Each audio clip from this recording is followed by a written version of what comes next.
Sejumlah warga Kota Semarang dicukur gundul di depan Sekretariat Banteng Muda Indonesia Jawa Tengah. Mereka berkeyakinan bahwa pasangan calon gubernur dan wakil gubernur Jawa Tengah Ganjar Pranowo dan Taji Yassin Maimun menang dalam kontestasi pemilihan kepala daerah Jawa Tengah 2018. Aksi tersebut dilakukan secara spontan saat mereka menggelar nonton bareng hasil perhitungan cepat Pilkada Jawa Tengah 2018. Setelah mengetahui Ganjar Yassin meraup suara di atas 50%, semua warga yang berasal dari Lamper Tengah itu seketika meminta rambut kepala mereka dicukur hingga botak.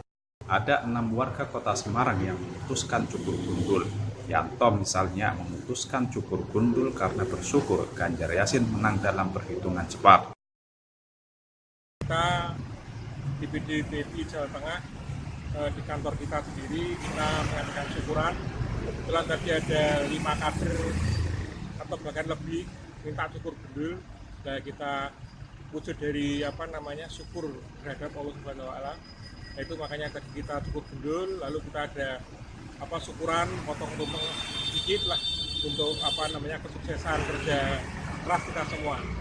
Tinggal kita sekarang mengawal Mas Ganjar dan Gus Yassin untuk Jawa Tengah lebih baik. Prediksi menang kita terus terang kemarin 65, akhirnya kita nanti mungkin sekarang quick count masih 62, mungkin nanti kecapek ke 65.